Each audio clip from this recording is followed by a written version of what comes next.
desenrola, bate, joga de ladinho. Fala aí, galera do ranking, beleza? Para sorte de todos, hoje o vídeo não é sobre dancinha, já que eu sou uma pessoa muito desengonçada. O vídeo, claro, é sobre o programa do governo federal, o Desenrola, que tem como objetivo diminuir a quantidade de pessoas inadimplentes, enroladas aí com dívidas no Brasil. Esse é um problema gravíssimo e sim, é uma bola dentro do governo tentar fazer de uma forma ou de outra algum tipo de programa para aliviar o problema. Hoje quase 80% da população brasileira tem dívidas de algum tipo e, claro, existem muitos casos que é irresponsabilidade, a pessoa não sabe cuidar do dinheiro, a pessoa tinha acesso à informação, conhecimento, mesmo assim acabou se enrolando, mas na maior parte dos casos são pessoas que por muita necessidade ou falta de informação ou falta de educação financeira no assunto acabaram se enrolando, não conseguem mais sair das dívidas, estão atoladas nas dívidas e é um problema seríssimo. Até porque no Brasil nós temos hoje uma das maiores taxas de juros do planeta e em muitos momentos a maior taxa de juro real do planeta, que esse é um problema gravíssimo. Bom, as regras do programa já estão bem divulgadas, as dívidas até R$100 vão simplesmente desaparecer do registro público, a pessoa ainda vai ter que pagar, mas vai ficar com o nome limpo. Depois tem um pacote que é uma primeira fase para quem ganha até 2 salários mínimos, é uma fatia bastante humilde da população, com dívidas até 5 mil. Então aí os bancos vão poder parcelar a perder de vista até 60 meses com juros de 2%, que globalmente é muito alto esse juro, 2%, mas no contexto do Brasil é considerado um juro muito baixo. Bastante interessante, e isso vai ser garantido pelo Tesouro Nacional.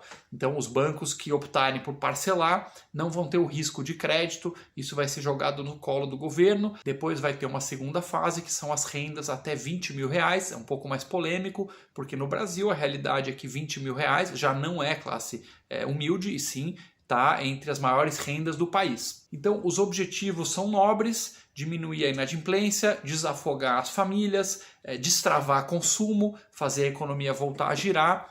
A princípio, à primeira vista, se você olhar esse programa superficialmente, vai falar, pô, beleza, golaço, o presidente Lula está cumprindo uma das suas promessas de campanha, que é aliviar para os endividados, e agitando a economia, quer dizer, uma bola dentro. O grande problema, pessoal, é que as leis elas não têm que ser julgadas pelas suas boas intenções, ou pela propaganda, ou pela superficialidade. As leis têm que ser julgadas pelo seu resultado. E se você fizer uma análise um pouco mais profunda, com um pouco mais de conhecimento de economia, é extremamente preocupante algumas das possíveis consequências. Em primeiro lugar, a lei ela não ataca as duas causas do endividamento, ela ataca a consequência. Então é tipo aquele analgésico, sabe? A pessoa está doente, está com infecção, está com febre e você vai dando Novalgina, sem você entender que tem uma infecção por trás que tem que ser causada. O que causa o endividamento no Brasil, basicamente, é o baixo conhecimento de educação financeira e especialmente os altos juros. Então, se a gente não conseguir atacar essa causa raiz, o máximo que você vai poder fazer é botar aí os panos quentes no problema e dar uma empurrada com a barriga para frente. Vamos falar já das causas.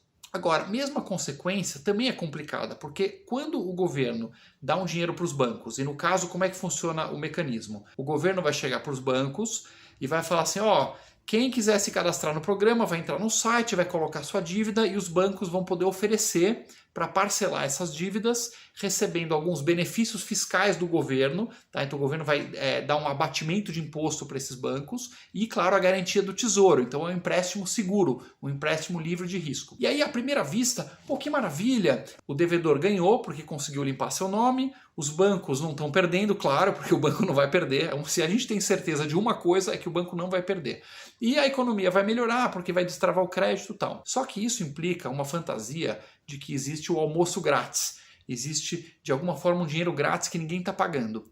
Sempre tem alguém pagando a conta, pessoal. Isso é inevitável. Toda vez que o governo faz um programa dizendo eu vou beneficiar o grupo A, obrigatoriamente existe alguém, um outro grupo B, que vai ser obrigado a pagar essa conta. Quem é o grupo B? O grupo B é o cidadão pagador de impostos, é quem produz no Brasil, quem trabalha, quem emprega, quem é empregado, quem paga seus impostos, é o grupo B que vai ser obrigado por esse programa a financiar o grupo A.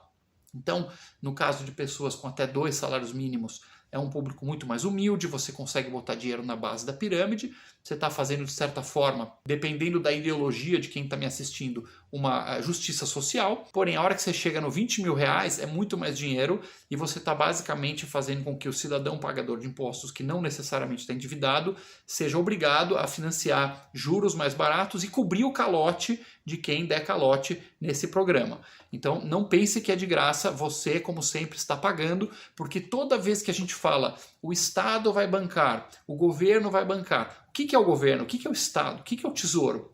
É basicamente uma vaquinha obrigatória, tá? O Estado é uma vaquinha que você é obrigado a participar, coloca uma arma na sua cabeça e fala o seguinte, ou você paga aqui o seu imposto ou você vai para a cadeia. Então é uma vaquinha obrigatória em que os políticos que a gente coloca lá no poder vão decidir o que vão fazer com o dinheiro da vaquinha. Mas não tem almoço grátis, você está pagando e você vai cobrir o custo de todo mundo que não pagar esse programa e você também vai cobrir os juros subsidiados, porque infelizmente no Brasil, pelo custo do crédito, que a gente vai falar a seguir, o juro deveria ser mais alto que isso, que é um absurdo sim, mas depende muito do custo do crédito aqui no Brasil. Então esse programa, ele soa bonito, ele vai aliviar a vida de muita gente, sim, que é uma coisa boa, mas isso vai ter um preço alto, o pagador de impostos vai ter que cobrir, e isso vai incentivar ainda mais a inadimplência, porque as pessoas vão começar a fazer a leitura. Opa! Se eu não pagar aqui, deve vir algum programa do governo para me socorrer e tal. Que é exatamente o que já tem nas empresas, tá, pessoal? Já existe esse mesmo programa, chama Refis. É um salvamento que o governo dá para empresas de tempos em tempos. E eu conheço muitos empreendedores, muitos,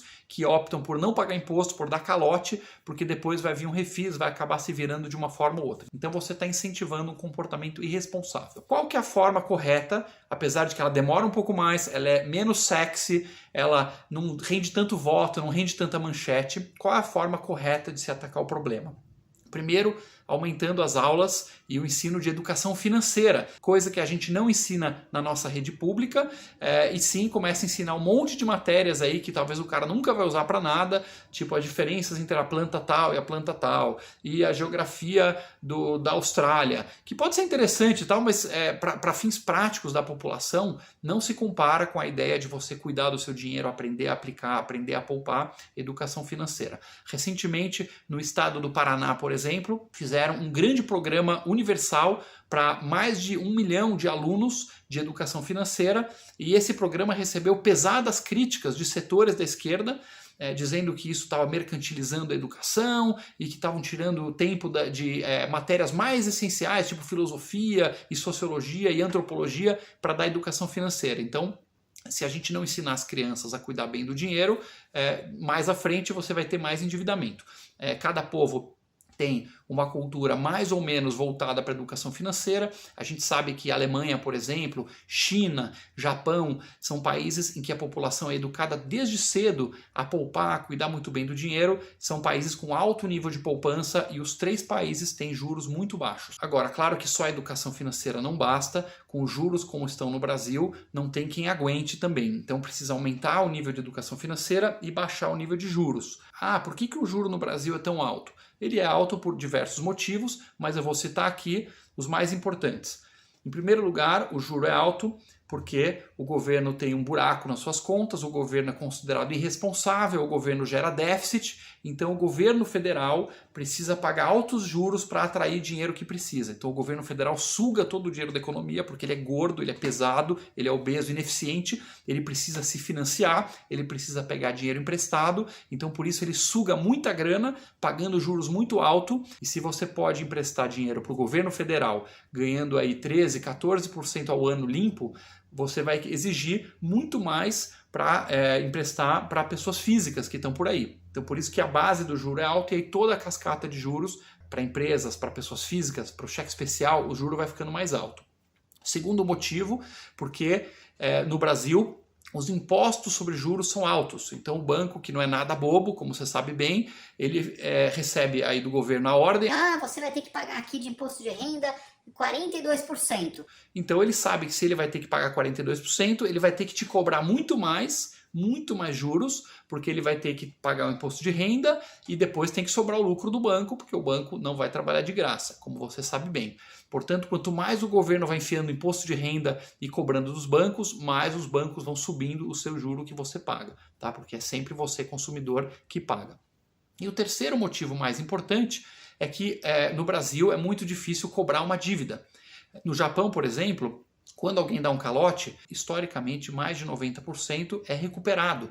A recuperação é rápida, você consegue dar sua casa em garantia, o sistema de cobrança é rápido. No Brasil tem um dos menores índices do mundo, é cerca de 10% a recuperação de dívidas. Então os bancos sabem que sempre que tiver alguém que vai dar um calote, o banco não vai conseguir cobrar. Vai cair lá no judiciário, vai ficar décadas, no final o cara vai sumir, não vai ter como cobrar no Brasil. Então o banco japonês vai cobrar muito menos juros dos seus clientes do que o banco brasileiro, porque o japonês sabe que se o cara não pagar no primeiro mês, ele vai conseguir cobrar, e o brasileiro sabe que não vai conseguir cobrar. Então, em resumo, no Brasil, os adimplentes, os responsáveis, os que pagam em dia, vão obrigatoriamente pagar um pouco mais para cobrir o calote dos que não pagam. Portanto, esses são os 3 motivos aí de juro alto no Brasil. Tem outros motivos também, mas esses são os mais importantes. É o juro base do Banco Central, os impostos sobre os juros que recaem sobre os bancos e, claro, o custo de cobrança, o custo da inadimplência dos bancos que eles têm que enfiar no seu juro. E já que eu dei 3 motivos, eu vou colocar um quarto aqui que não é o maior, não se compara com os outros 3, mas vale a pena citar, é o tal do lucro dos bancos. Então, se alguém pergunta para um desavisado na rua que não teve acesso a estudar esse assunto, os números, vai falar assim, por que o juro é tão alto no Brasil? E o cara vai responder, não, porque os bancos malvadões cobram muito e tem muitos lucros, é o lucro dos bancos. E é verdade, os bancos no Brasil são muito lucrativos, tá? As taxas de lucro dos bancos são maiores do que a média mundial, apesar de que isso não se compara, tá, pessoal, em percentual, não se compara com os outros aspectos que eu falei. Tá? O custo de cobrança no Brasil é pelo menos 10 vezes maior do que o lucro dos bancos. Tá?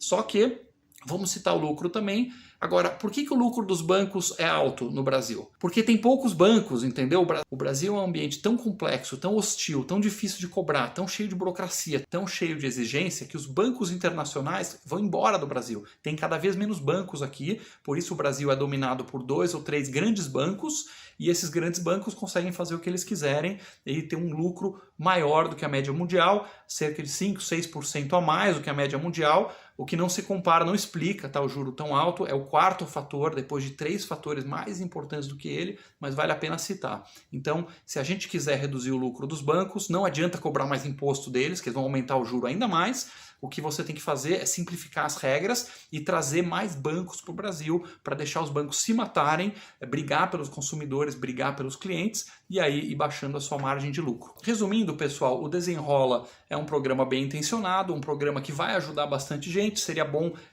restringir a camadas mais humildes, não ampliar muito esse programa. No final do dia ele vai sempre ser um pouco mais um band-aid lá, uma Novalgina, do que uma cura para os problemas, porque o que nós precisamos no Brasil é uma revolução de ensino na parte de educação financeira. Precisamos mexer com a cabeça das crianças, treiná-las para lidar melhor com o dinheiro, e aí nós precisamos baixar os juros, e nós vamos fazer isso reduzindo o juro base do Banco Central, não na canetada, reduzindo o déficit público. Nós vamos fazer isso reduzindo os impostos sobre juros para ficar mais competitivo, facilitando a cobrança de dívidas, justamente facilitando para o banco poder cobrar menos embutido no juro dele e, claro, trazendo mais bancos para o Brasil para eles competirem, se matarem e aí diminuir a margem de lucro também. Esperamos que você tenha gostado desse vídeo. Coloque aqui nos comentários se você gosta do programa Desenrola ou não. E se você gostou desse vídeo, siga o Ranking dos Políticos nas redes sociais.